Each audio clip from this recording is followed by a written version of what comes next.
आप सभी को मेरा नमस्कार। भारतीय भाषा उत्सव के तहत आज हम पीएम श्री केंद्रीय विद्यालय आर्मी एरिया पुणे के शिक्षक और छात्र अपने विद्यालय का पॉडकास्ट प्रस्तुत कर रहे हैं।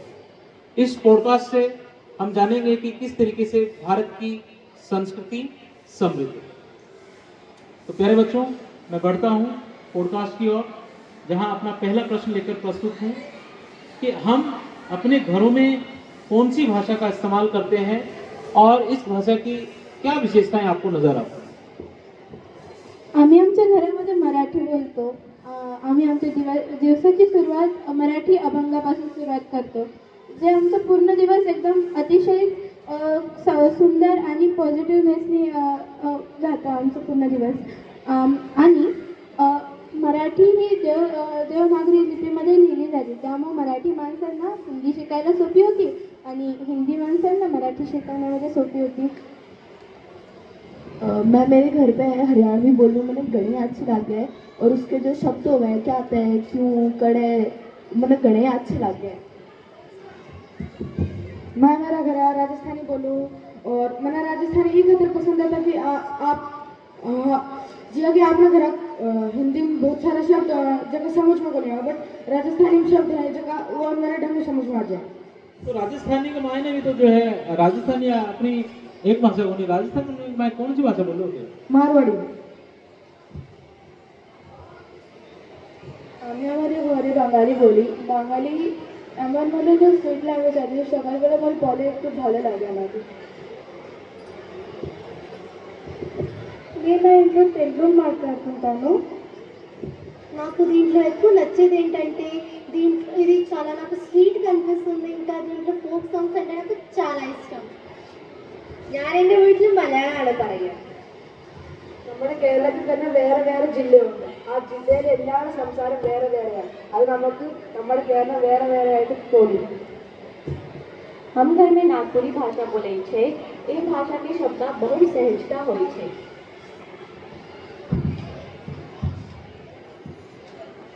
Nice children. So we speak different languages in our house, in our region.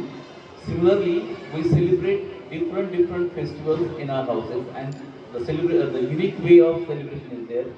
So can you name the festival of your state and how do you celebrate it?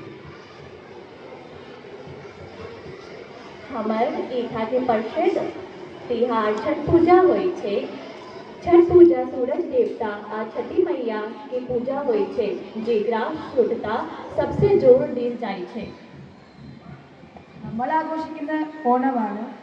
പണ്ട് കാലത്ത് നമ്മുടെ കേരളം ഭരിച്ചിരുന്ന മഹാബലി എന്ന ചക്രവർത്തി തൻ്റെ പ്രജകളെ കാണാൻ എല്ലാ ഓണത്തിലും വരുന്നതാണ് ഒരു ഐതിഹ്യം, അതാണ് നമുക്ക് എല്ലാവരും ഒരു ഇഷ്ടം।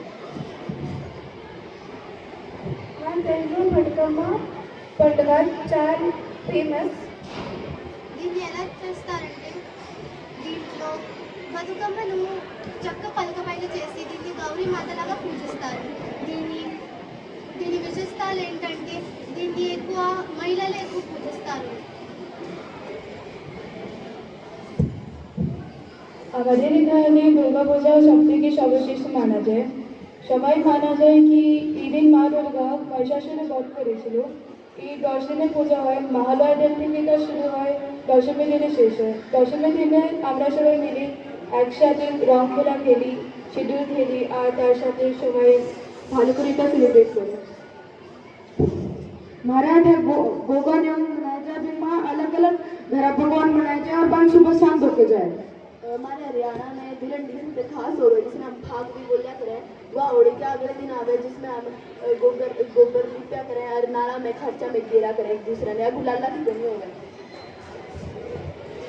आमच्या महाराष्ट्रामध्ये गुढीपाडवा हा खूपच महत्त्वाचा सण आहे आणि जो की खूप माणसांना आवडतो पण, कारण की हा मराठ्यांचा नवीन वर्ष असा साजरा केला जातो। यावेळेस आम्ही असं मानलं जाते की हे समृद्धीचं आणि विजयाचं प्रतीक आहे। असं पण मानलं जातं की या दिवशी ब्रह्माने सृष्टीचं निर्माण केलं आणि प्रभू श्रीराम 14 वर्षाच्या वनवासानंतर घरी अयोध्येला परतले होते। बहुत अच्छे बच्चों, हम सभी अपनी भारतीय संस्कृति के विविध पर्वों से परिचित हैं। ठीक ऐसे ही हमारे देश की एक और विशेषता है कि सभी क्षेत्रों का खान पान अलग है और प्रत्येक राज्य या प्रत्येक क्षेत्र का एक प्रसिद्ध भोजन है जो हमारे घरों में इन्हीं त्योहारों में पकवान के रूप में बनता है। तो वो भोजन कौन सा है, वो क्यों आपको जो है उतना अच्छा लगता है, उसकी क्या विशेषताएं हो सकते हैं, उनके बारे में भी आप थोड़ा बताएं। महाराष्ट्रामध्ये पुरणपोळी हा एवढं चांगला पकवान आहे ना की सगळ्यांना आवडतो. गोड पोळी आणि वरणासोबत भातासोबत तिखट आमटी, थोडे कुरडे आणि पापड भजे आणि हेच आमची थाळी बनली. हे इथून गोडपासून ते तिखटपर्यंत सगळं भेटून जाईल. हे हर एक सणामध्ये बनवलं जातं आणि सगळ्यांना आवडतं हे. हमारे हरियाणा में एक चीज़ बड़ी खास हो है, दूध दही और केला की तली पड़ी हुई रोटी और साथ में चटनी, यह बड़ी अच्छी लगे। नया बिक रहे ना कि दूध दही का खाना यो हमारा हरियाणा। हमारे यहाँ दाल बाटी चूरमा बनाया जाए, जो कि बाटी पर लकड़ी जला के और फिर अंदर पकाया जाए और जो कि दाल हो वह सारे टाइप की दाल मिला के जाए, चना और मूंग की दाल सभी दाल मिला के बनाया जाए। दाल बाटी चूरमा की जो बाटी है वो बिहार में भी, अगर आप लिट्टी चोखा अगर आपने खाया हो तो लिट्टी जो है वो बाटी के सिमिलर ही हमको नजर आए। हाँ, हमारे इथे रसगुल्ला शब्द की डिश फेमस आहे.